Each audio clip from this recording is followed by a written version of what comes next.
Olá pessoal, hoje a gente vai perguntar onde é que você estava, o que é que você estava fazendo há 40 anos.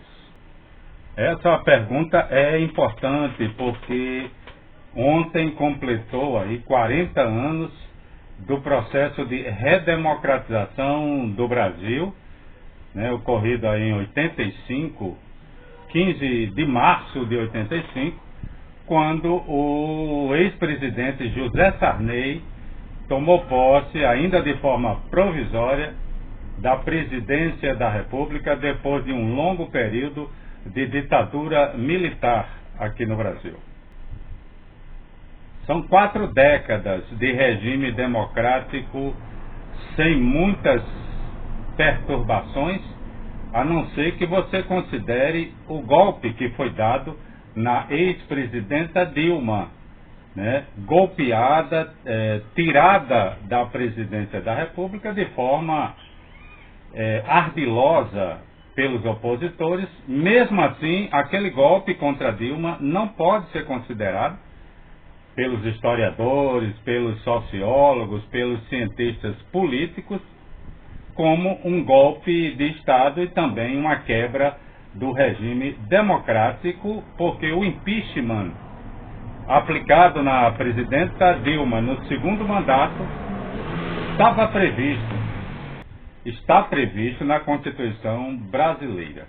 Então a gente está falando de 40 anos de um regime democrático, com eleições, com um processo democrático, com o Congresso funcionando. É disso que nós vamos falar um pouco hoje aqui para vocês no nosso perfil. Olha, eu lembro nitidamente que ali na noite de 15, né, um pouco antes, uma semana antes talvez, de março de 85, eu ainda morava em Guarabira e a gente assistindo televisão, a televisão, o aparelho de TV tinha chegado lá em casa, talvez não tinha completado nem 10 anos ainda, de que a minha família pôde adquirir o aparelho de televisão, mas eu lembro muito nitidamente que assistindo o Jornal da Noite, a gente recebe a notícia do adoecimento de Tancredo Neves e de que o vice-presidente José Sarney, os dois haviam sido eleitos numa eleição indireta dentro do Congresso brasileiro, naquelas semanas por ali, em 85, tá? A gente estava então entrando numa nova fase de democracia, né, nesse país.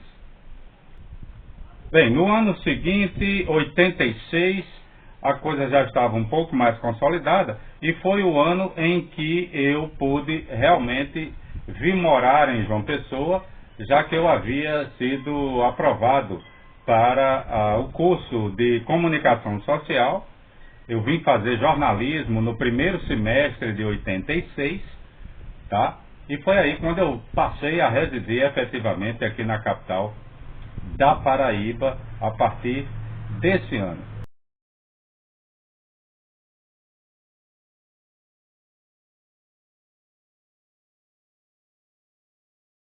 Aquela nova fase de democracia brasileira estava engatinhando ainda, com muitas dúvidas, né?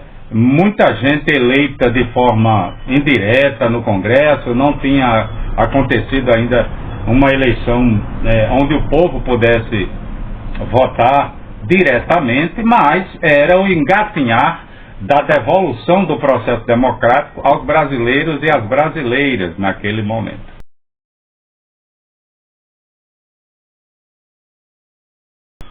Dizer para vocês que enquanto pessoa consciente, cidadão, com a consciência do processo político, democrático nesse país, eu só comecei a atuar politicamente, vamos dizer assim, né, democraticamente, 2 anos depois disso, lá para 88, quando eu realmente ingressei pela primeira vez no movimento social, a gente começou a colaborar com o movimento estudantil na UFPB, aqui no Campus 1 do Castelo Branco, em João Pessoa, e foi quando eu ingressei efetivamente no CA de Comunicação, que é o Centro Acadêmico, e a partir dali a minha consciência política, ideológica foi tomando forma, vamos dizer assim.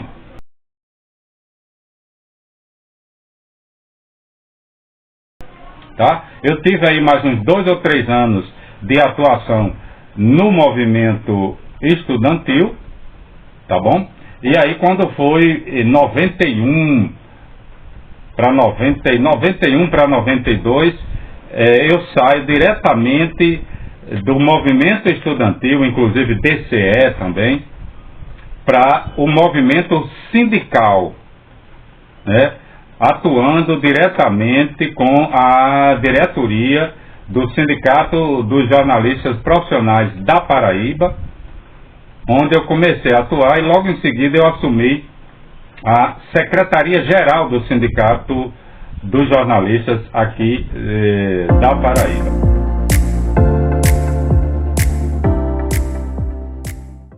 Atuei nesse sindicato aí de 91 até 95, mais ou menos, quando eu precisei, na verdade eu mudei, saí de João Pessoa e fui trabalhar fora, em Pernambuco durante um tempo e logo em seguida na Bahia, haja vista que eu tinha sido aprovado no concurso público, numa instituição, numa empresa estatal, vinculada ao Ministério da Agricultura, no emprego que eu estou até hoje, né, como servidor público federal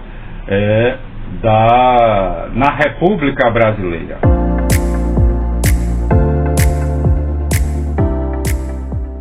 Esse trajeto aí, eu me afastei um pouco do Sindicato dos Jornalistas por essas razões, mas imediatamente também comecei a colaborar com o Sindicato dos Trabalhadores da Embrapa, onde eu atuo até hoje, tá? Colaborando pela minha experiência anterior no Sindicato dos Jornalistas.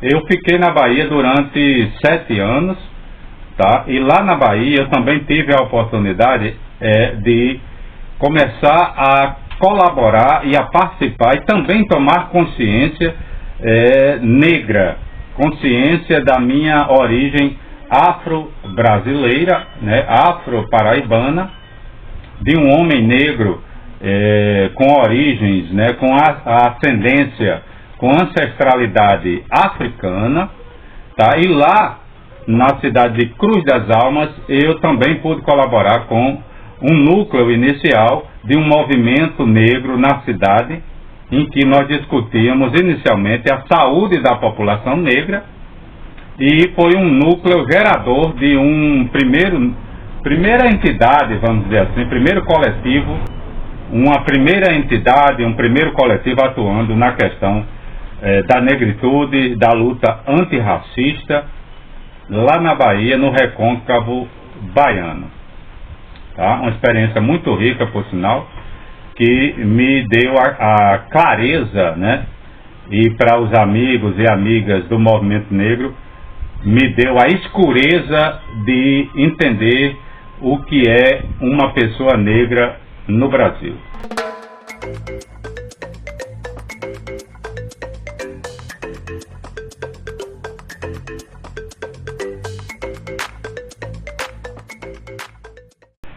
Bem, em 2003 eu regressei à Paraíba, fui transferido de volta e passei a residir e a trabalhar na cidade de Campina Grande. De volta à Paraíba, eu voltei a atuar também nos movimentos sociais da Paraíba. O movimento negro, que eu já estava inserido, o movimento sindical, de volta ao movimento sindical, né? E nesse período também eu pude atuar um pouco no controle social de algumas áreas do meu interesse, principalmente a saúde da população negra.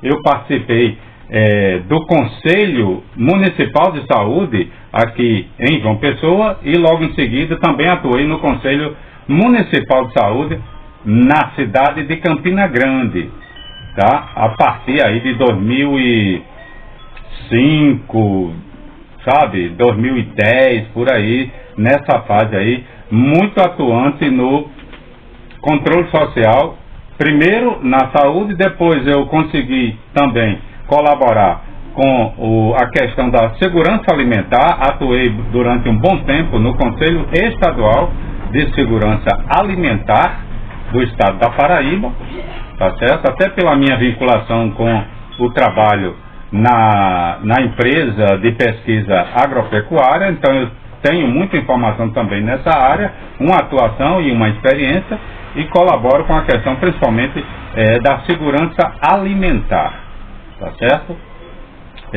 Em 2010, aqui a Paraíba e o Brasil viviam uma efervescência democrática muito interessante, em que o governo do presidente Lula, naquela época, decidiu criar uma Secretaria Nacional de Promoção da Igualdade Racial, que era a secretaria que abordava, que abarcava as bandeiras do movimento negro, né?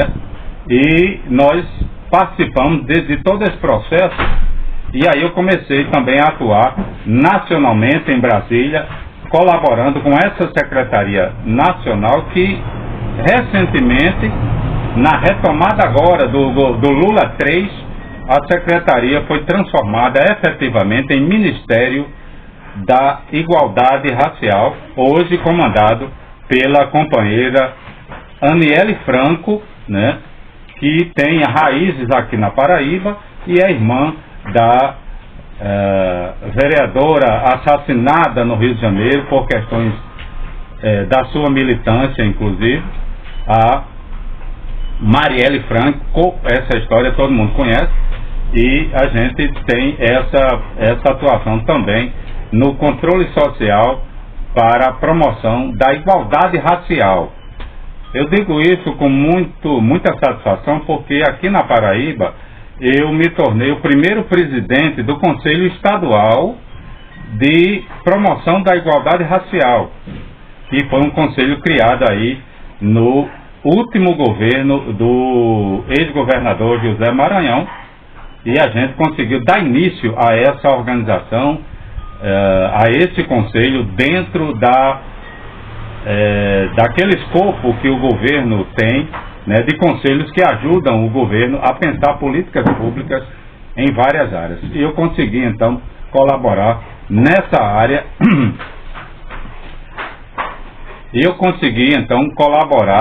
efetivamente nessa área, nessa temática da promoção da igualdade racial, do combate ao racismo, até bem pouco tempo atrás.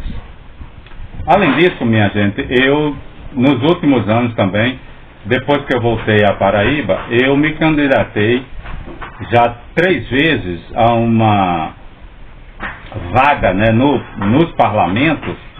Na primeira candidatura como candidato a vereador, aqui pela cidade de João Pessoa.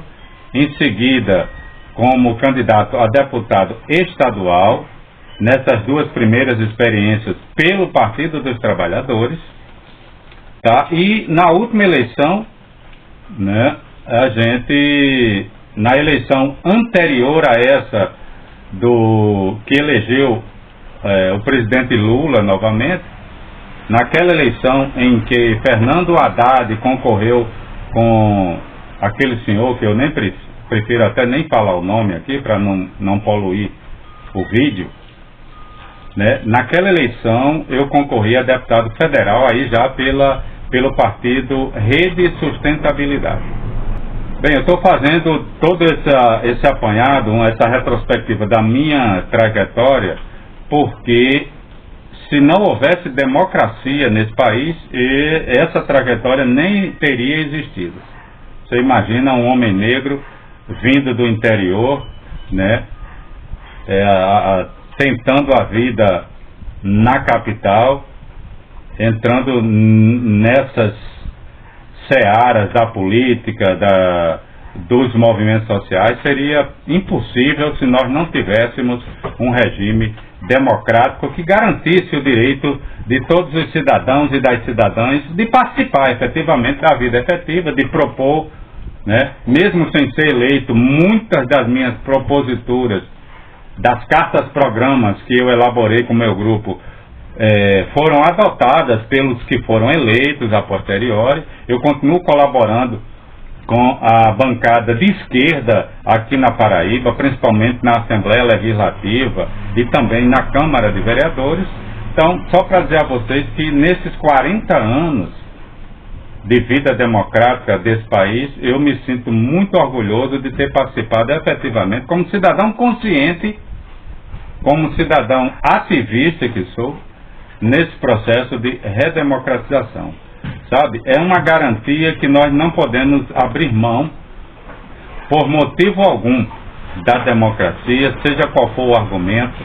A democracia, ela garante a nossa liberdade enquanto cidadão, seja qual for a sua ideologia, certo? E hoje eu gostaria de registrar a importância de a gente estar completando aí essas 4 décadas de redemocratização do Brasil. É claro que o processo precisa ser ainda muito aprimorado, mas a participação social, a participação da cidadania é indispensável para esse processo. Um forte abraço, a gente volta a qualquer momento aqui comentando e trazendo outras discussões de interesse da coletividade.